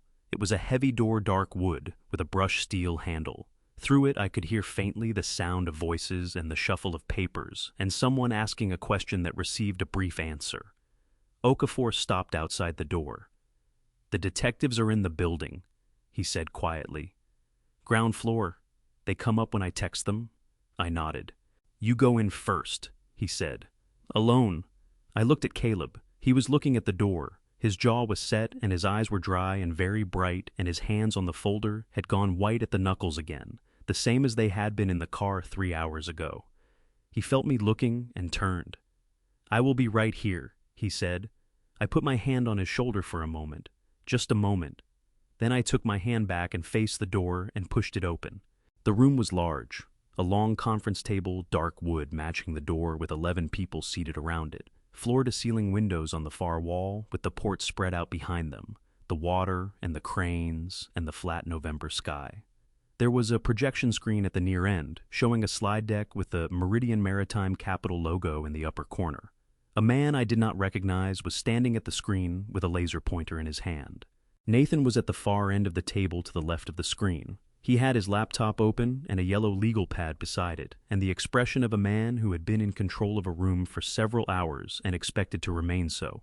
Eleanor was seated behind him, and to the right in a chair against the wall, rather than at the table, which was technically the position of an observer rather than a principal. She had a leather portfolio on her knee and a pen in her hand, and she was looking at the screen. She did not look at the door when it opened. Nathan did. He looked up from his legal pad with the automatic reflex of someone who has been monitoring arrivals, and he saw me, and what happened to his face in the next 2 seconds is something I am not able to describe with any precision, because I was not looking at Nathan. I was looking at Eleanor. She turned from the screen when she heard Nathan's chair move. She turned and she saw me, and the pen stopped moving in her hand. I walked 31 feet from the door to the head of the table. I had measured it on a Tuesday 2 weeks before, standing in this room with Okafor, noting the length with the calm deliberateness of a man planning a construction project. I had walked it in my head 100 times since. In the dark in the kitchen, on the driveway at 5 in the morning. Now, I walked it in a navy suit that did not fit in a room, with 11 people who had been told for 2 years that I could not stand without assistance, and not one of them made a sound, not a gasp, not a chair scraping back, not a voice. 11 people at a table watched me walk the length of that room, and the only sounds were my shoes on the floor, and the ventilation system above us, and somewhere outside, a ship's horn from the port, low and distant, the kind of sound that carries for miles over water. I reached the head of the table. I set the folder down. I reached into the inside pocket of the jacket and took out a notarized document and set it on the table in front of the corporate secretary, a woman named Barbara Harmon, who had been with the company for 14 years, and who looked at the document and then at me with an expression that I understood completely and did not have time to address. This is a revocation of the durable power of attorney previously executed in the favor of Eleanor Whitmore, I said. My voice came out level. Under California law, a principal may revoke a power of attorney at any time while they retain legal capacity provided the revocation is in writing and properly executed. That document is notarized and dated 4 days ago. As of this document, Eleanor Whitmore has no authority to vote my shares, sign on my behalf, or act for me in any capacity whatsoever. I looked at the man from Meridian Maritime with the laser pointer. I am voting my shares against this transaction, I said. The motion fails. Nathan stood up so fast his chair rolled back and hit the wall behind him. His face had gone the color of old concrete, and his hands were on the table, and he was breathing in a way that was audible from where I was standing. He opened his mouth and closed it and opened it again. "Dad," he said. His voice cracked on the word. Just that one syllable split down the middle by something he could not hold together. "Dad, you do not understand what—" "Sit down, Nathan," I said. He did not sit down. He stood there with his hands on the table and his mouth working, and I watched him try to find the sentence that would fix this, and I watched him understand in real time that there was no such sentence. Eleanor had not moved.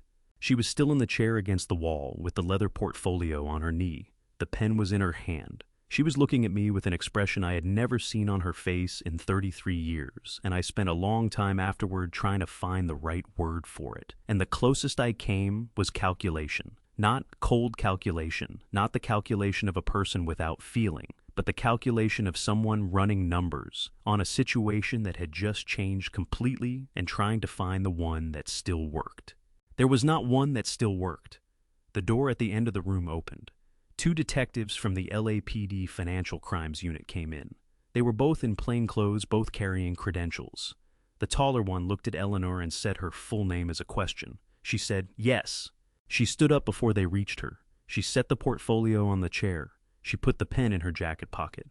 She put her hands behind her back before either detective said a word about it, which was something I had not expected, and which I have thought about a great deal, since what that particular reflex says about a person and how long it must have been living in her. They read her the charges.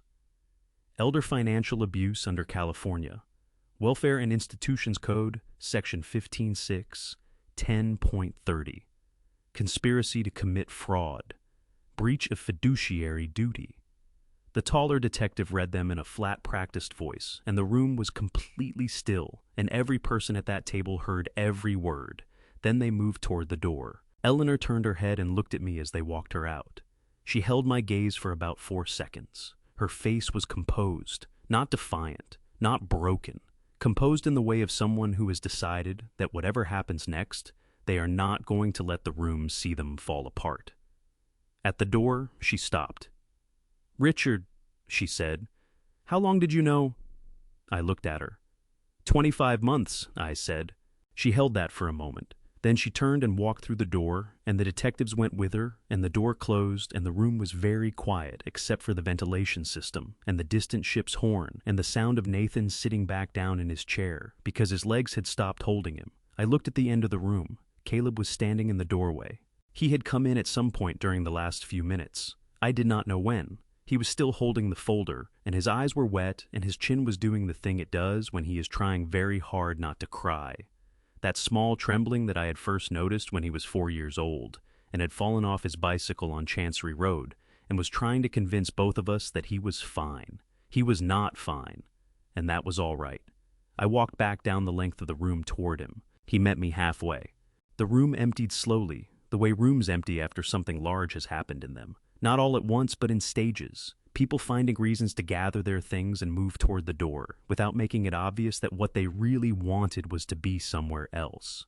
The representative from Meridian Maritime left first. He picked up his laser pointer and his laptop bag and walked out without speaking to anyone, which told me everything I needed to know about how Meridian Maritime Capital intended to handle the next 24 hours of their corporate communications. The board members followed in ones and twos. Some of them looked at me as they passed. A few said my name.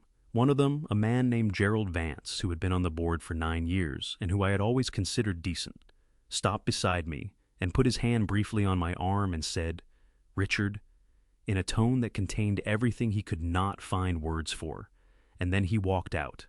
I did not stop him. There would be time for those conversations later. There would be a great deal of time for those conversations. Nathan was escorted out by the second detective 11 minutes after Eleanor. He did not look at me on the way past. He looked at the floor, specifically at the space about 3 feet in front of his own shoes, the way people look when they are trying to manage the distance between where they are and where they have to go next. His hands were not cuffed. The warrant for Nathan had been issued as a criminal summons rather than an immediate arrest warrant. A distinction Okafor had explained was the DA's call based on flight risk assessment. The cuffs came later at the precinct, but he walked with them, held in front of him, anyway close together, as if he had already forgotten they were free. At the door he stopped. He turned around and looked at me across the length of the room. His face had collapsed in a way I had not seen since he was 8 years old, and had broken a window playing ball in the backyard, and had come to find me in the garage, not to confess. He did not volunteer confessions even then, but because the weight of it had become more than he could carry alone. He looked like that now. 50 pounds lighter than that boy, and 30 years older, and standing in a boardroom in a suit that cost more than his first car, and he looked exactly like that. I did not say anything. There was nothing to say that would have helped him, and I was not going to say something that didn't. He turned and walked out. The door closed. Caleb was sitting in a chair along the wall. He had set the folder on the table beside him, and was leaning forward with his elbows on his knees and his head down. His shoulders were moving with slow, controlled breaths, the deliberate kind, the kind you use when you are trying to keep something from becoming bigger than you can manage in public. Okafor was at the window, his back to the room, looking out at the port. I sat down at the head of the table. For a few minutes none of us spoke, and I did not try to fill it, because some things need a moment before language is useful. Then I said, "Donna Reyes gets her job back today. Okafor, can you handle that call? Already made." Okafor said, without turning from the window. She answered on the first ring. Caleb lifted his head. His eyes were red, but steady. "What happens to Marcus?" he said. "He will be referred to the DA separately," I said. "Whether charges follow is the DA's decision. He resigned from the board this morning before any of this." I paused. Someone told him it was coming. I do not know who. I had decided sometime before sunrise that morning that I was not going to spend whatever time I had left trying to find out. Caleb nodded slowly. He picked up the folder from the table and held it in his lap and looked at it for a moment. Then he looked at me. "What do we do now?" he said.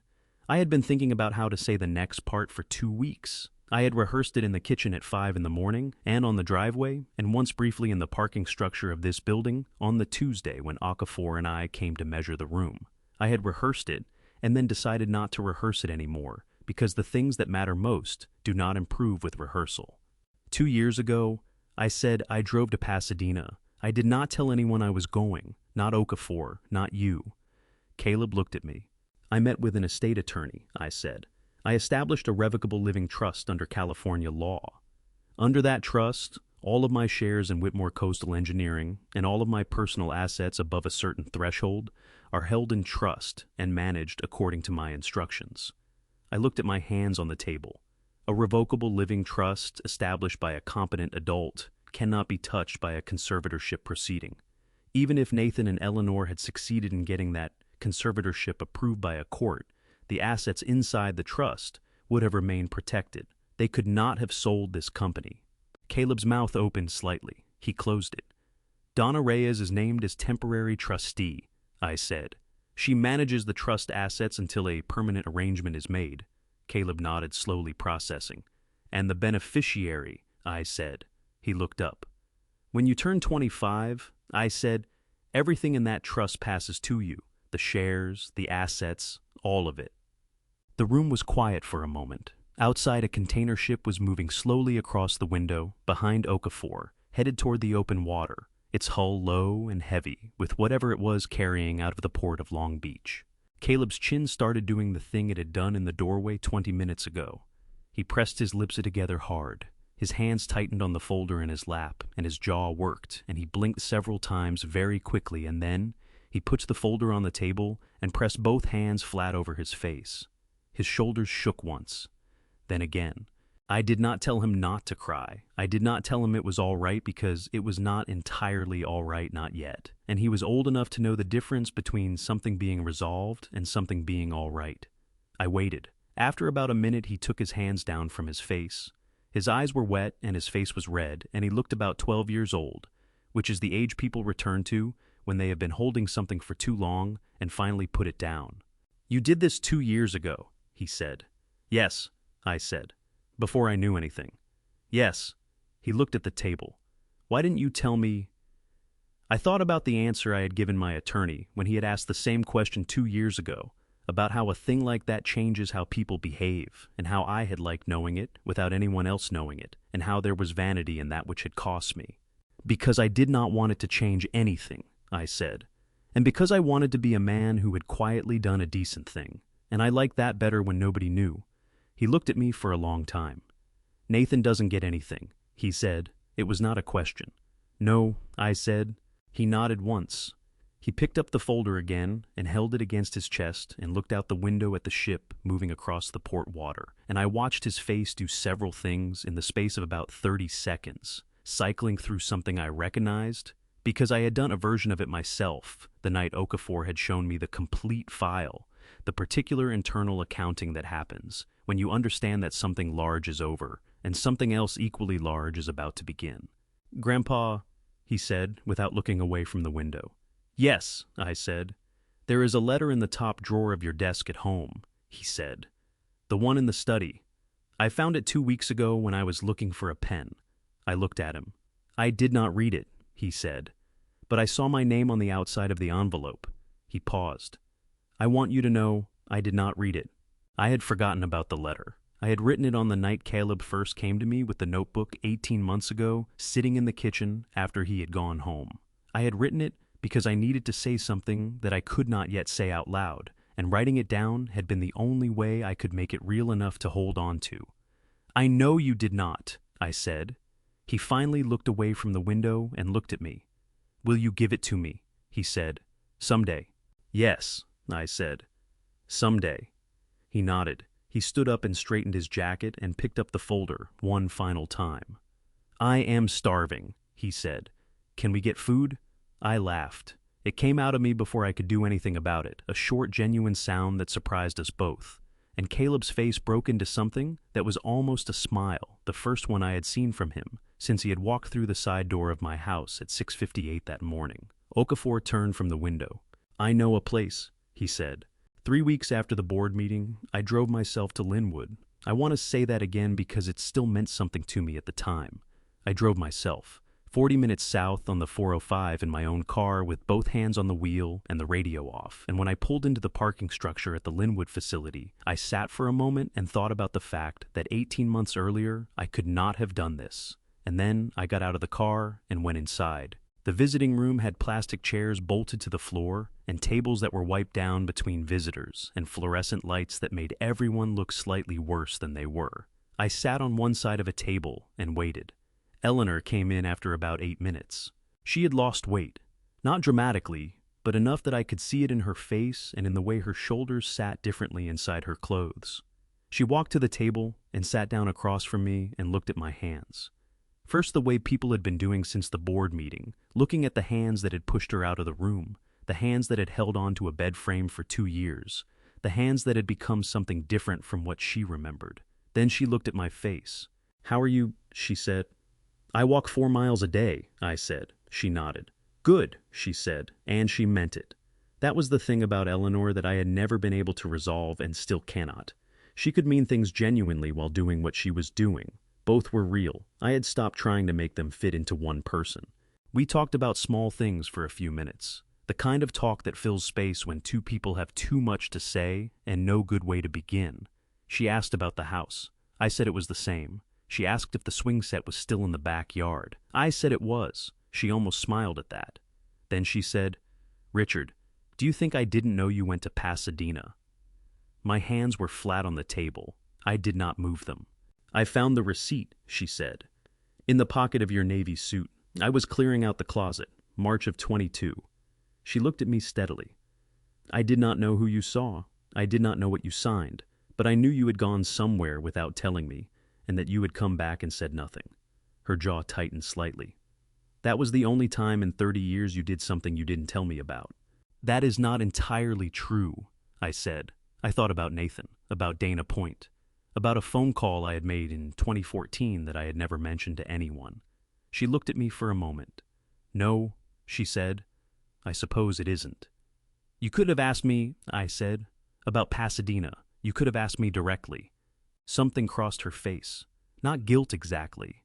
Something more complicated than guilt. The expression of someone who has considered a road not taken and understands fully why they did not take it. "I know," she said. "I knew if I asked you would tell me, and if you told me I would have to decide something." She looked down at the table. It was easier not to ask. Her voice did not waver when she said it. She was not performing composure. She simply was composed, the way she had always been, the quality that had made her extraordinary and dangerous in equal measure. I looked at her across the table. 33 years, the coat check at the Torrance fundraiser, the diner on Hawthorne Boulevard, the house on Wardlow Road, where we had lived for 28 years and where she had made linguine on a Wednesday night 3 weeks ago, knowing exactly what Thursday morning was going to bring. Both things were true. I had stopped trying to make them fit. I stood up and pushed my chair in. "Richard?" she said. I looked at her. Her hands were folded on the table. Her eyes were dry. "I built something in that company," she said. "You know that." "I know," I said. "I was good at it." "You were," I said. "That was never the question." She held my gaze for a long moment. Then she looked down at her folded hands and did not look up again. I walked out of that room and down the hallway and through the 2 sets of security doors and out into the December afternoon. The air was cold and smelled of nothing in particular, which after the recycled air of the visiting room felt like something close to relief. I sat in my car for 15 minutes before I started the engine. Not because I was emotional, because I had driven 40 minutes to have a 4-minute conversation with the woman I had been married to for 33 years, and I wanted to give the drive home the weight it deserved. Then I started the car and pulled out of the structure and got on the 405 North and drove home. 2 months after the board meeting on a Saturday morning in January, Caleb and I drove to San Pedro. He drove. He had gotten his license in December, 3 weeks after the board meeting, and he had called me from the DMV parking lot to tell me. I had been in the backyard when he called, standing at the kitchen window, looking out at the swing set. And I remember thinking that both of those things were happening on the same day Caleb getting his license and me standing in my own backyard in the January light, and that both of them would have seemed impossible 2 years ago. The dock I had built in 1983 was still there, smaller than I remembered, the way things from your past are always smaller when you return to them, but solid. The wood had been replaced twice over the decades I knew, but the pilings were original, treated Douglas fir driven 30 feet into the harbor floor. In 40 years, they had not moved. We sat on a bench at the end of the dock and looked out at the water. The harbor was quiet on a Saturday morning. A pelican landed on a piling about 20 feet away and stood there with enormous patience, which is the only way pelicans know how to stand. Donna was back at the company. She had called me the evening of her first day back and said 7 words. She said, "Everything is exactly where I left it." I told her that was because she had left it well.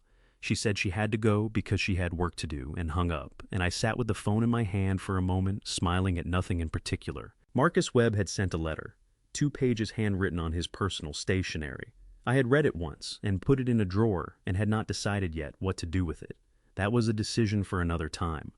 Nathan's trial was set for the spring. I had not spoken to him since the boardroom. I did not know what I would say when the time came, or whether the time would come, and I had given myself permission to not know that yet. Caleb was quiet beside me for a while. He had his hands in his jacket pockets and his eyes on the water, and he looked for the first time in as long as I could remember, like a 17-year-old boy sitting on a dock on a Saturday morning with nowhere he needed to be. Then he said, "Do you have any regrets?" I thought about it. "About trusting them?" I said. "About any of it," he said. I looked out at the harbor. A container ship was moving slowly toward the open water, heading south, its hull dark against the pale January sky. "I regret not talking to your father more," I said. "When he was young, before it became the kind of thing we didn't do." Caleb nodded slowly. "That is the one I come back to," I said. "Not the other things, that one." He did not say anything for a moment. The Pelican lifted off its piling and glided out over the water and disappeared behind a moored fishing boat. "I am going to study engineering," Caleb said. I looked at him. "Coastal," he said. He was still watching the water.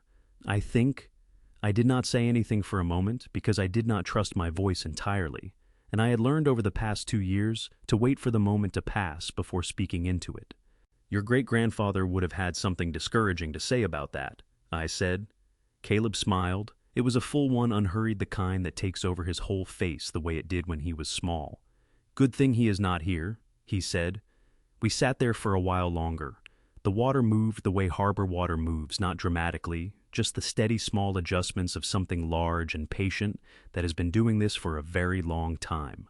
When we got home that afternoon, I went to the backyard. The swing set was still there, the slack chain, the seat at its permanent angle. I stood in front of it for a moment with my hands in my pockets. Then I went inside and called a contractor. There is one thing I know now that I did not know before all of this. The people who stay when you have nothing left to offer, they are the only ones who are ever truly there.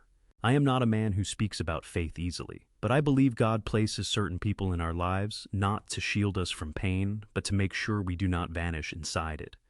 Caleb was that person for me. This is a family story about family betrayal, and if I am being honest, it is also a story about my own silence. I did not ask the hard questions when I should have. I let trust do the work that vigilance was supposed to do. Do not do what I did. Ask the question, make the call, knock on the door. Every family story carries a version of this warning. Every family betrayal begins not with one dramatic decision, but with 100 small silences nobody corrected in time. If this story stayed with you, leave a comment below and tell me where you are watching from. Share it with someone who needs to hear it. And if you have not subscribed to this channel, yet this is the moment. The stories on this channel contain fictional elements crafted for reflection and education. If this content is not for you, please feel free to explore something that fits you better, no judgment at all. Thank you sincerely for watching until the very end.